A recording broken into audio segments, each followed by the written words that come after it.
Père, Seigneur du ciel et de la terre, tu as révélé au tout petit les mystères du royaume. Alléluia, Alléluia, Alléluia, Alléluia.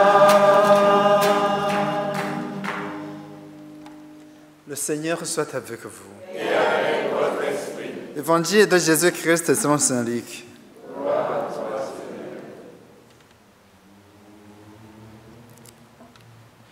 En ce temps-là, il arriva que Jésus, passant à travers villes et villages, proclamait et annonçait la bonne nouvelle du règne de Dieu. Les 12 l'accompagnaient, ainsi que des femmes qui avaient été guéries de maladies et d'esprits mauvais. Marie, appelée Madeleine, de laquelle était sorti cet démon. Jeanne, femme de Couza, intendant d'Hérode, Suzanne et beaucoup d'autres qui les servaient en prenant sur leurs ressources. Accueillons et acclamons cette bonne nouvelle de salut.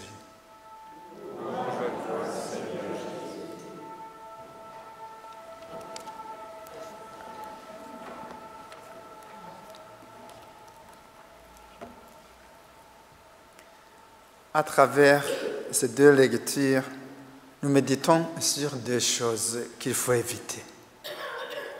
C'est l'amour de l'argent et les préjugés. À travers la première lecture, par 2 fois, il est question d'argent. Après les premières années où la conversion œcuménique à la fois occupait tout l'horizon, l'Église se rend compte que même les croyants, tout est perdu si l'amour de l'argent persiste.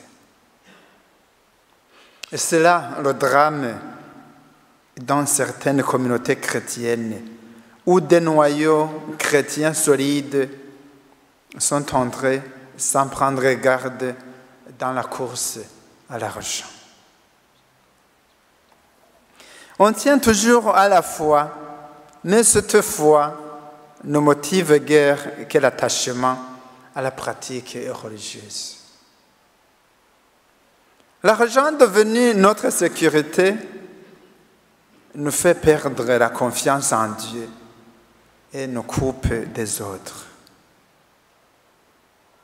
Les pasteurs de l'Église doivent être les plus conscients du péril. Le salut pour eux sera de se situer dans la vie et dans la société, là où il faut constamment faire acte de foi pour surmonter les difficultés et accepter joyeusement les sacrifices. Ce n'est pas en cherchant d'abord notre épanouissement que nous serons l'homme de Dieu et le témoin du Christ, comme lui a été le témoin du Père. Dans l'Évangile, nous constatons la situation d'infériorité des femmes au temps de Jésus, et très spécialement dans la société juive. D'où cette insistance de Luc aux femmes qui accompagnaient le Seigneur en le servant. Aucun maître spirituel n'aurait parlé à une femme en public. Dans l'évangile que nous venons d'écouter, certaines femmes avaient même interprété cet évangile en dénonçant l'attitude de Jésus et ses paroles comme un appel à la liberté. Elles allèrent jusqu'à s'intégrer au groupe de ses disciples intimes, sans faire cas de bavardage. Jésus n'avait donc pas fait le moindre cas de préjugés universellement admis. Nous avons là un témoignage exceptionnel de la liberté évangélique. Jésus faisait partie d'une race. Il faisait partie d'une culture. Parce que c'était un juif de son époque. Et ces paroles, comme ces actes, s'inscrivent dans cette culture. Cependant, Jésus n'a pas adopté les aspects inhumains de sa culture.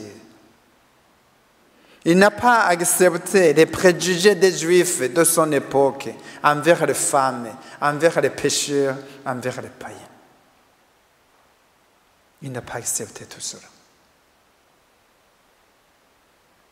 Son évangile est un levain qui invite à un discernement et qui interroge toute écriture pour un grand respect de l'homme.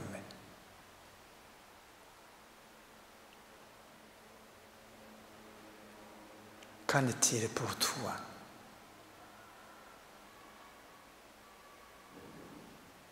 Est-ce que tu rejettes les préjugés de ce temps, les préjugés de cette écriture, ou bien tu les acceptes aisément? Et tu les pratiques volontiers.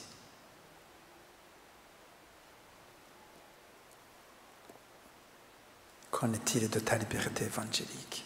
Qu'en est-il de ton témoignage?